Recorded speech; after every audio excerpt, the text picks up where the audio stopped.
Bonjour à tous, bonjour Vincent. Donc aujourd'hui, on va voir comment on utilise le cadastre sur AutoCAD, donc système cartographique.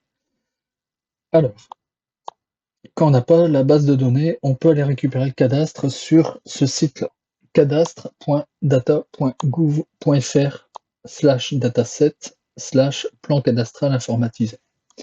Alors il faut savoir que c'est le cadastre lui-même qui vous fournit les plans DXF ou les bases pour les systèmes SIG. Donc c'est sur ce site-là que ça se trouve. Donc on obtient cette page. On peut lire tout ce qui est expliqué dans ce truc-là. On descend, on descend, on descend. Et tout en bas, vous avez les millésimes. Donc les millésimes, c'est les dernières mises à jour du système cadastral.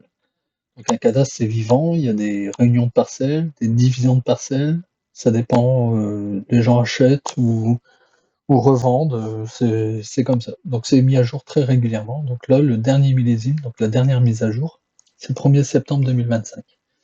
On a plusieurs formats, les formats IDGO, les formats DXF. Donc les formats DXF sont des formats qu'on peut exploiter sur les systèmes comme AutoCAD, GestarCAD, ZWCAD, mais on sait aussi les utiliser sur QGIS. Bon. Donc là, pour le coup, on veut travailler sur AutoCAD. Donc, on va télécharger les plans. Donc, moi, habituellement, je travaille en plan par département. Vous pouvez avoir le choix par feuille ou par EPCI. Ça dépend ce que vous souhaitez faire. Donc, déjà par département, moi, je trouve ça déjà pas mal pour moi. C'est ce que je fais habituellement. Donc, je clique dessus. Alors, je reviens en arrière. Il y a deux formats. Il y a le format PCI ou le format PCI CC9. Alors, CC9, ça veut dire code conforme 9. Donc, c'est une histoire de déformer. En France, on travaille en Lambert 93, pardon. Et du coup, il y a un découpage encore un peu plus fin qui se fait en CC9. Bon. Moi, je travaille en PCI, c'est pareil. Le PCI, c'est ce que vous avez quand vous allez sur le site du cadastre.gouv, cadastre.fr, pour faire une demande d'extraction de plan, c'est le même. C'est exactement le même. Donc, je travaille par département. On voit qu'il y a une nouvelle page qui s'ouvre et là, on a tout un tas de trucs. Donc, c'est tout simplement le répertoire des départements qui sont enregistrés. Donc, moi, je vais faire le 59. C'est le département dans lequel je vis, celui-là que je connais le mieux. Donc, du coup, voilà, par simplicité. Donc, je le trouve ici, département 59. Donc, si je clique sur le lien, ça va me le télécharger. Alors, pour gagner un peu de temps pour la vidéo, j'ai déjà téléchargé le fichier. Et donc, ça vous donne un fichier zip comme ça. Donc, département 59. Donc, quand on est dedans, vous obtenez tout un tas de fichiers.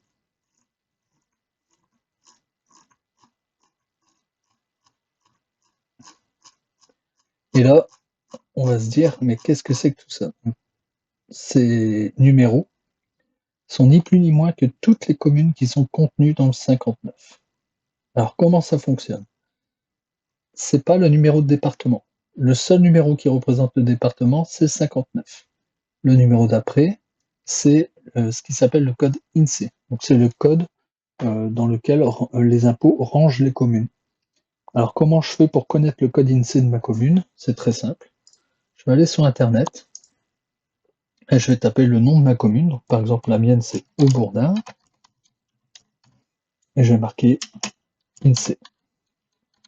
Alors, INSEE, I-N-S-E-E. Je fais entrer. Et tout de suite, on a dossier complet de la commune 59 286. Alors, c'est pas le code postal, c'est le code INSEE. Je peux prendre une autre commune, par exemple. On peut prendre Los. Donc, je vais quand même préciser Lille. Dans le Nord, on fait les choses bien. On a deux fois la commune de Los. On l'a dans le 62 et on l'a dans le 59. Donc là, on voit que le code commune, c'est 59 360. Voilà, c'est le code INSEE de la commune. Donc, je vais revenir sur Aubourdin.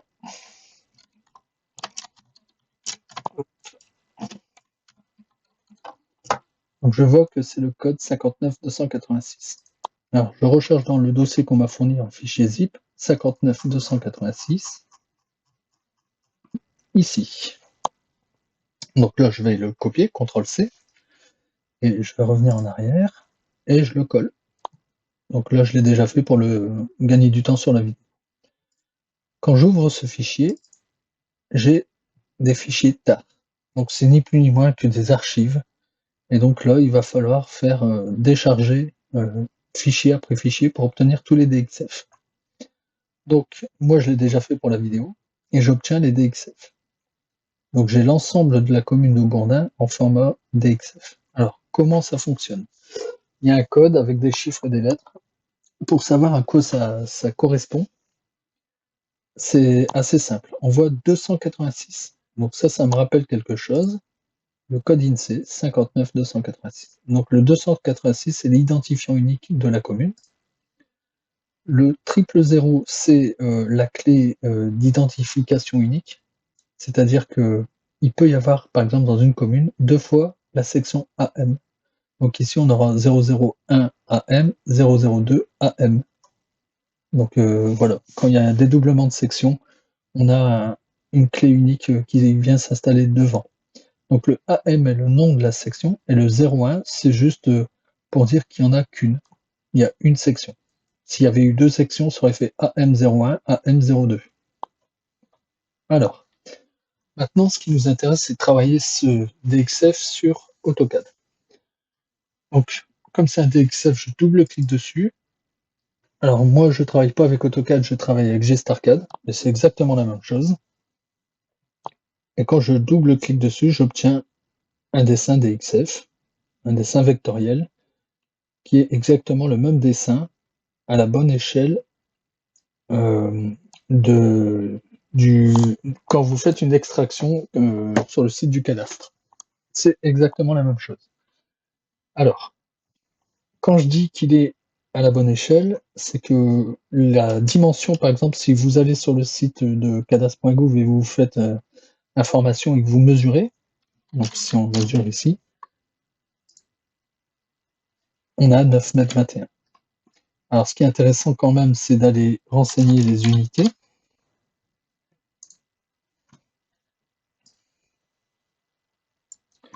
Donc, on voit qu'il est sans unité. Nous, on va mettre mètre. On va lui donner une précision. Alors, on n'est pas en grade, hein, on est en degré décimal. Toujours un chiffre après la virgule. En décimal et précision un chiffre derrière la virgule, c'est très bien. Donc on lui a donné une unité, ce qui est très important quand même, hein, parce qu'après quand vous allez travailler et que vous allez vous faire la suite convenable du dessin, il faut pouvoir coter tout ça à la bonne échelle et à la bonne unité. Donc on est à la bonne échelle, et ce qui est hyper important là-dedans, c'est que le DXF est positionné au bon endroit. C'est-à-dire que le dessin est littéralement positionné sur la map monde au bon endroit. Donc, si vous reglissez le même DXF dans un système d'information géographique, un SIG comme QGIS, il va se positionner exactement au bon endroit, sans difficulté. Alors, pourquoi je dis ça? Parce que maintenant, on a une section. Et si on doit travailler sur l'ensemble de la commune, il va falloir rentrer toutes les autres sections. Alors, je ne vais pas m'amuser à ouvrir une deuxième section, copier, coller et le ramener dans la première. C'est juste pas possible, pour la simple et bonne raison que vous pouvez avoir une section ici, puis une section tout là-bas. Et impossible de savoir avec précision comment la positionner. Alors, comment on fait pour avoir toutes les sections, pour avoir l'ensemble de la commune? On fait quelque chose de tout simple.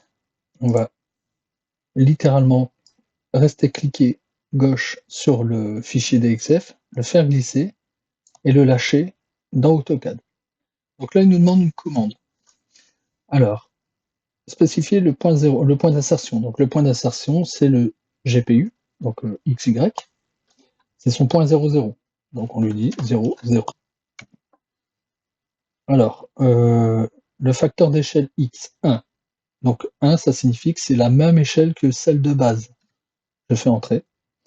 Le facteur Y, c'est la même chose. L'angle de rotation, il n'y a pas de nécessité. Entrer. Et là, il m'a installé une deuxième section. Alors, on peut voir qu'il y en a une là et une là. Alors, ça fait un peu loin tout ça. Ça me paraît même curieux. Bon, on verra. Il y a peut-être eu une erreur de manipulation. Donc je vais ramener une deuxième section, troisième section, pardon. Donc 0, 0, entrée, entrée, entrée, hop. Et on fait ça pour l'ensemble des sections. Donc 0, 0, entrée, entrée, entrée.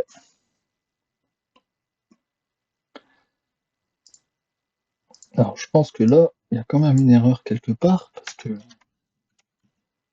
ça part un peu loin.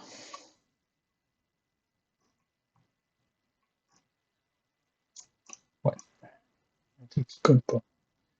Bon, on va continuer. Donc si je prends la quatrième, que je fais 0, 0, entrée, entrée, entrée, hop. Et ça se positionne au bon endroit tout de suite.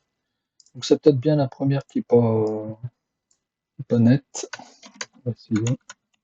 Voilà, c'était la première qui n'était pas nette. Donc le clic molette, ça là-haut, ça n'existe pas. Je supprime. Voilà. Donc c'était une erreur de ma part, c'est pas bien grave. 1, 2, 3, 4. Donc là, il faut être rigoureux, c'est parce que comme c'est une opération redondante, on peut vite oublier où on en était. Je pense même que le 4, je l'avais déjà mis, mais quand c'est comme ça, le logiciel le capte, hein, il s'en bat pas, il ne le met pas, tout simplement.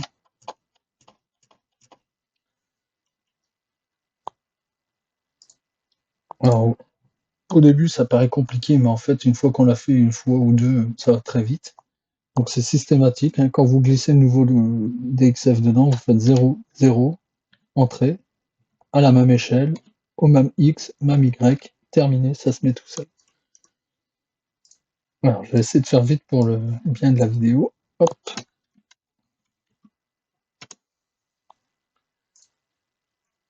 Hop.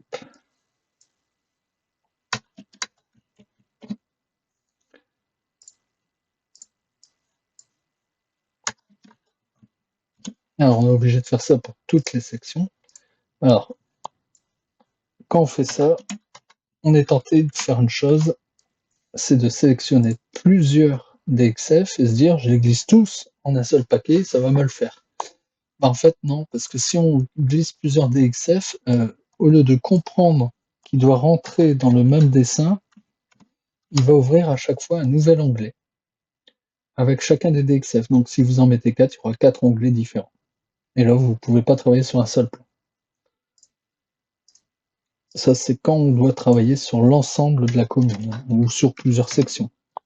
Si vous n'avez qu'une section à faire, vous en ouvrez une et puis c'est tout. Il n'y a pas de besoin particulier d'avoir toute la commune. Sauf si c'est le travail qui vous le demande. Donc il ne me reste plus beaucoup à faire, là. Je dois avoir bientôt terminé. Hop. Et on voit que le plan se matérialise instantanément. À chaque action, il se complète tout seul. Et ça se met au bon endroit. Hop. Donc je glisse, je remontre une dernière fois, je glisse le DXF dans mon dessin, je lâche, je reprends le même GPU, donc 0, 0. Et ouais. Donc là, j'ai la totalité de la commune de Bourdin qui s'est installée en dessin. Alors maintenant, qu'est-ce qu'on va faire de ça? Alors, il faut savoir que le premier que j'ai glissé, ça se met en dessin brut, et tous les autres DXF que je glisse, c'est des blocs. Donc si on veut travailler directement sur le dessin, on décompose, et après on peut sélectionner élément par élément. Alors, là, tout est en noir et blanc, donc on comprend pas trop ce qui est une parcelle, un bâtiment. Là, je sais pas si la parcelle c'est que ça, ou ça c'est peut-être un bâtiment, ça c'est peut-être le bâtiment, ou alors c'est là le bâtiment, je sais pas. Alors comment ça fonctionne? Donc quand je clique sur une polyligne, je fais CTRL 1 pour avoir sa propriété, et je vois que c'est un bâti dur. Alors pour matérialiser les choses correctement, il faut aller dans la gestion des calques, on recherche 3 bâtis durs, qui est là, et on remplace la couleur par du jaune, par exemple, couleur conventionnelle du cadastre. Et là, on voit que sur l'ensemble de la carte, ça a pris en charge tous les bâtis durs. Alors, j'ai pu voir par ici bâti léger. Donc là, je vais les mettre en jaune un peu plus sombre pour les différencier. Et là, je vois que tous mes bâtis légers sont installés. Donc maintenant, on sait distinguer les choses. Alors ça peut aller beaucoup plus loin que ça. Par exemple, on peut avoir des tronçons fluviaux, ça peut être intéressant. Donc on va aller chercher les tronçons fluviaux. Ah, SNCF, ça c'est pas mal aussi, on peut les identifier rapidement. Donc, je vais les mettre en rouge. Et les tronçons fluviaux. Alors là j'ai les textes. On a les tunnels. Alors il faut savoir que tous les éléments sont bien placés dans leur calque à chaque fois, hein. Le cadastre fournit vraiment un dossier très très propre. Alors, alors les tronçons fluviaux sont là. Je vais les mettre en bleu, par exemple. Je vais aller rechercher les ponts. Parce qu'on a la totalité des informations qui sont contenues dans le cadastre, sauf les propriétaires de parcelles. Ça s'appelle une donnée magique. Ça n'est pas fourni, c'est payant ce genre de données. Donc là, par exemple, je cherche les ponts. Alors, on a les églises, on a les postes EDF, hein, par exemple. Les postes EDF, on peut les mettre en violet. On peut faire quelque chose comme ça. Alors.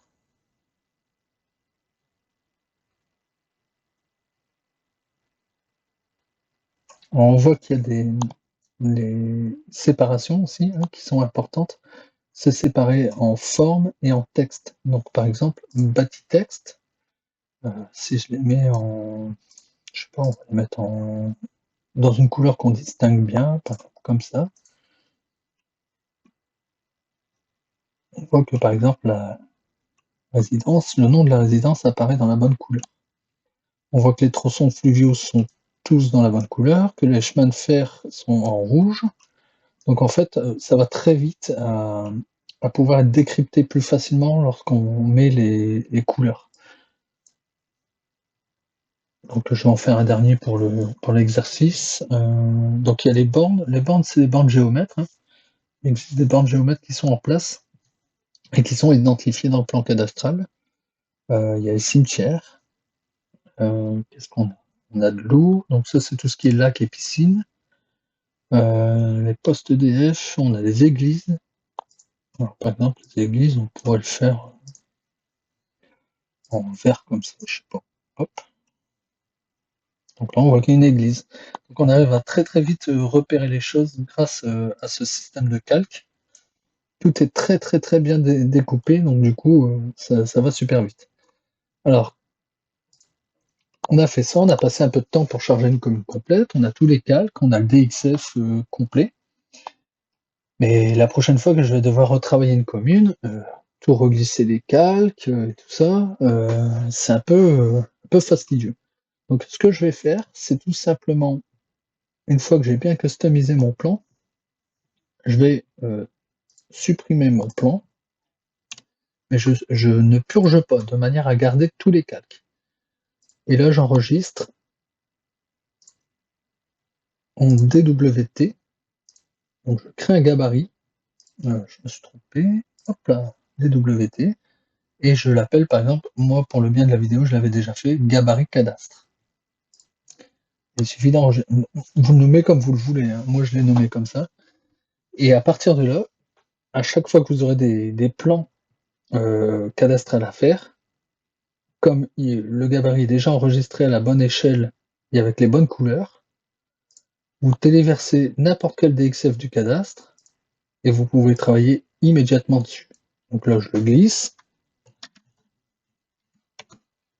Et là, j'ai mon plan cadastral qui est dans sa bonne position, à la bonne échelle, avec la bonne couleur. Et si je dois faire un plan masse, eh ben, j'ai plus qu'à faire mon plan masse. Voilà. Donc le tuto est terminé. À savoir le DXF, lorsque vous l'enregistrez, vous pouvez le reglisser directement dans les CG, il se positionnera exactement là où il doit être, sans aucune difficulté du fait qu'on a respecté le GPU. Voilà, le tuto est terminé et n'hésitez pas à vous abonner sur la chaîne de Vincent. Au revoir.